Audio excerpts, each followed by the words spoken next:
When you were growing up, did you used to watch films on video or go to cinema? At the time, because I split most of my childhood up between the continental United States and Hawaii, which is the 50th state of the United States of America. And those cultures are very, very different. So most of my watching of old films was based off of a channel called Public Broadcasting System, which was a channel that was a cable access channel, and everyone in America could get a lot of the British programming that was here. And before the time period that I was even born. God, she's active, isn't she? Sorry.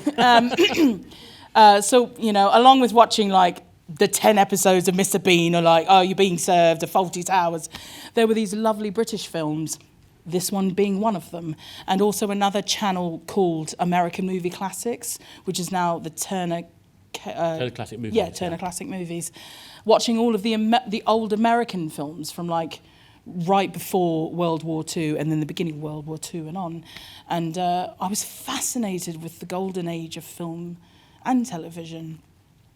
Even not just in black and white, but as it made its transition into, you know, Technicolor and Panavision and all of that, and watching the point of view in each film that I was completely engrossed in, and what the director saw in it all. And one of the greatest films that I've ever seen that still affects me to this day is The Red Shoes. It is the reason why red is my favorite color.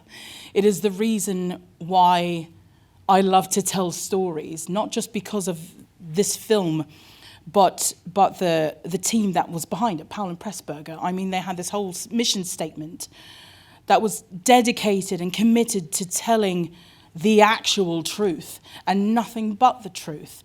You weren't going to get a happy ending pretty much all the time, but it was reality, and they were going to stick to it as close as they possibly could to give it that respect and to give the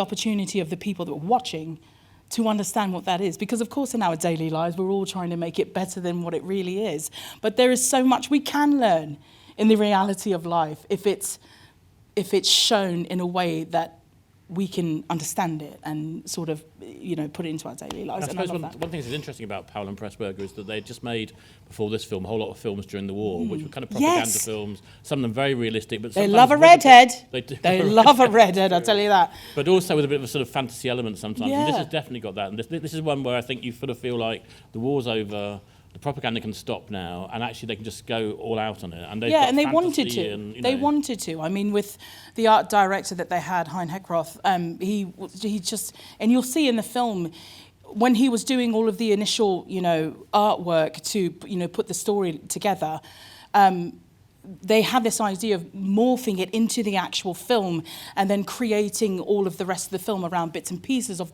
these pieces of artwork that he had done initially. And it was sort of a tester, if you will, for a film that they did in 1951 called Tales of Hoffman. And they didn't know if they were going to, another one I don't know if anyone's ever seen here, but I dare say one or two have. Well done, Kel. Another one that's just, it's incredible. Another Moira Shearer one as well. But again, it was just, it was very next level. You know, Powell and Pressburger coming in, Michael and Emmerich, and that's why I love them, because it wasn't your run-of-the-mill, look, and I love these films. Here comes Betty Grable, Dan Daly, tapping along, you know, meet me after the show if you're after a thrill. You've got this other film that's coming, like The Life and Death of, you know, Colonel Blimp, and you see Deborah Carr playing the same woman, but the different woman in all of these, and understanding how people interact and how they think in their lifetimes. It was just next level stuff, but it was made back then. That's the beauty of it, and that's why I'm so obsessed with it. Sorry. And this film, I think originally should have taken about 15 weeks to make, and I think it ended up taking like 26 weeks. Of course it did. Something this massive. And that even that kind of the sort of 15, 16-minute kind of ballet sequence in there, that took I think 6 weeks to film on its own. And as a dancer, I just wonder whether you can imagine being in something like with a dance sequence takes that long to film. It'd be exhausting, wouldn't it? So I did a film called The Greatest Showman. And that film took, thank you, that took 4 people, love it. Moving on, I'm only joking. Actually the song that I sang in the show, it took about 2.5 months to film completely in its completion. And that was just one of my songs. That was just one song in all of the songs that were in there. So I completely understand all of that. I mean, we weren't on toe shoes, we weren't on point shoes, but the commitment to it when you're doing a film, it's very much like having an opening night every single time that camera rolls. It's like having a live theatre opening night. So every time they say action, you are there as if you are on stage performing for all of these, critics and the people. It's like a brand new show and you're like, we're going to do the best that we can. Every shot is like that. And the difference between stage and film or telly is like, once you get it in the can, films are for life. You can move on and get to the next bit. But in theatre, you keep that. Well, you hopefully you keep that that energy because it's always different. Because the audience is always different. I mean, Greatest Showman is so interesting, isn't it? Because it's a film that I think critics were a bit sniffy about when it first came out, but it had the most incredible response. And then actually, some of those critics who were sniffy initially suddenly started to talk about how much they liked it and how much they rewatched it and stuff. Which doesn't happen every day, does it? Yeah, well, I mean, it could be anything. I mean, right now I'm in And Juliet, which is this incredible show that I had an opportunity to be a part of 5 years ago when they did their first workshop in the US, and it was months before they released Greatest Showman. And so I had the opportunity to play the nurse, who I now play. So it's really lovely to have it come full circle. Big role, isn't it? That's a really important role. There's like 8 lead roles in the show, and I'm one of them. And yes, it's really full on, but the company is so lovely, and the story is so empowering. And it's not just for like empowering for gender of any kind. It's just an empowerment of celebration of life, and I'm a big fan of that. I love being able to give that out. And how did you find revisiting that role after that kind of 5-year gap? It was amazing because I'm a different person. So 5 years ago, I was a different person doing that role with David Badella, who actually went on to win the Olivier Award for it when he came here to do it and opened it. But yeah, I'm a different person. So yeah, it was really, really, really lovely to be a part of, and I still am really happy to do it. And just going back to kind of the Red Shoes for a minute, I mean, this was a film that a lot of people keep citing as being one of the all-time great films. It is. I mean, Martin Scorsese is somebody who, yes. His film foundation was responsible for kind of restoring the film, going back to the original negative and making the print that's now available. But he's described it as being like, one of the most important films of all time. And actually, as a bit of a sort of fanboy, he's kind of got signed Red Shoes by Maurice Shearer and script signed by Powell and Pressburger and all that kind of stuff as well. Because sorry to kill you.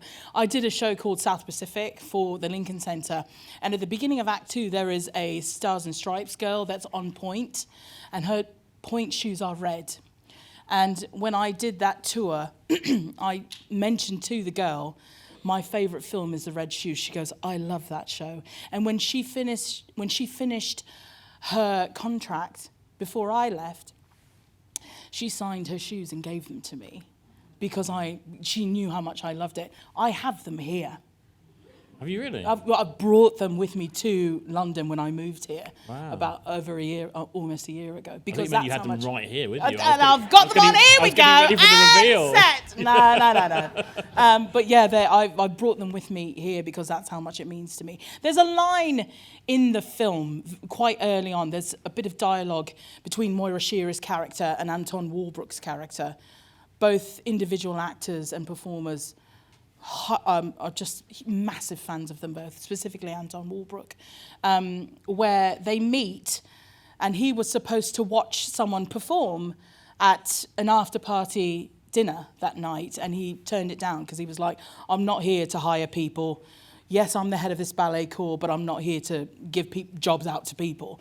And told this woman, I don't want to see your niece. So he goes to the bar and orders a champagne cocktail. You're going to see the scene, but I'm going to tell you anyway.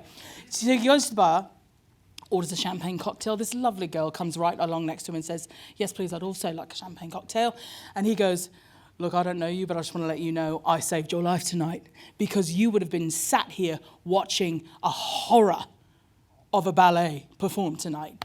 And she says, Mr. Lermontov, I am that horror. So then he tries to backtrack and go, right, sorry. I mean, it's not like that, obviously.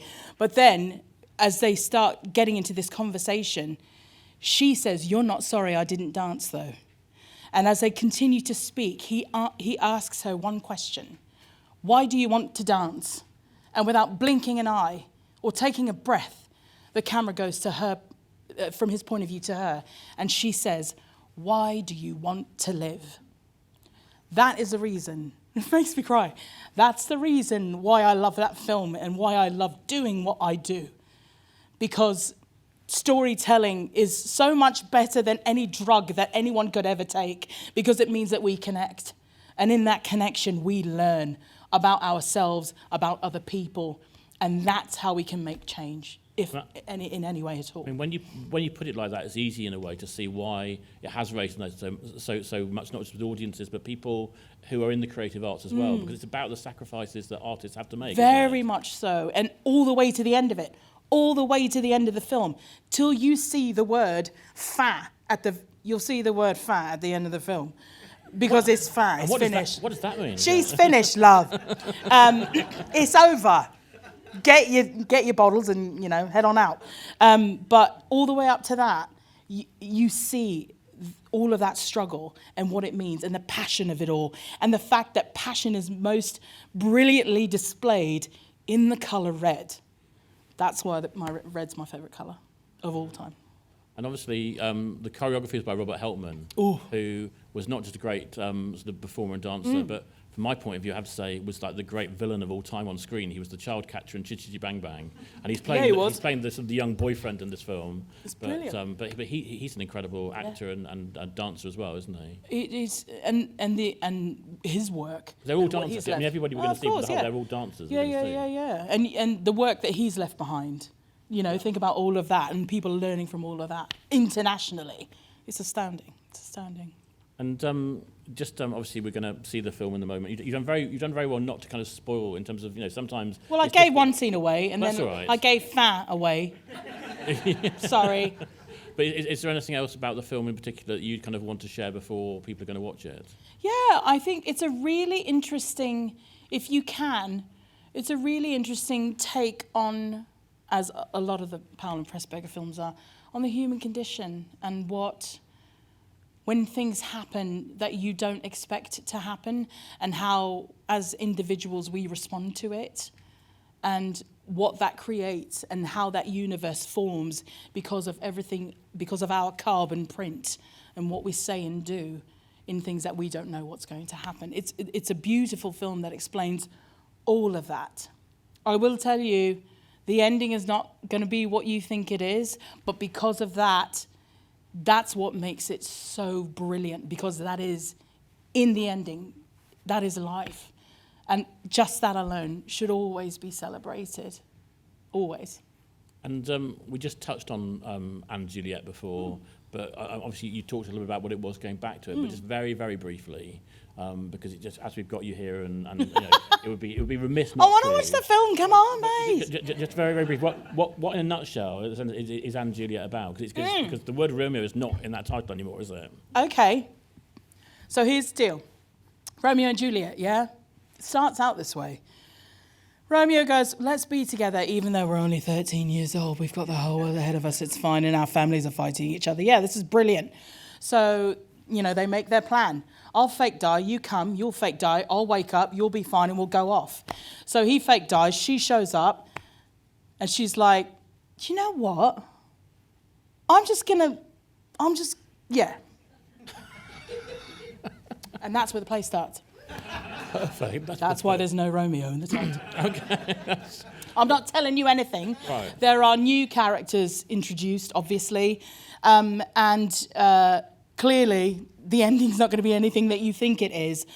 And all of the music that's in it are songs by, Max Martin, and the book is by David West Reed of Schitt's Creek, and it's really lovely, and it's very tongue-in-cheek, but it's also very sincere, because, as I said, it's all about the celebration of love and how many forms of love that exist, and that it's okay that all of those forms of love exist. I think because of what's happened in the last 2.5 years, we've sort of come into this space where we can actually talk about what really is love, because we haven't really had it, because we've been fighting for our own lives, and in such a concentrated way, and we can sort of open up that conversation. And what this show does is assist in that and celebrates it. It's really, really lovely, and I'm really proud to be a part of it. Really proud. You're going to be on it until the 18th of June, so there's plenty of time to people. Yeah, but see watch it after that. It doesn't matter if I'm not in it.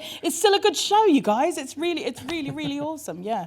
Okay, well, I'm just going to say a big thank you to Becky and Joe from Shine, who have been fantastic in putting today's event together with us. But a huge mega thank you to Keala Settle. Thank you very much. Oh, thank you. Enjoy the film.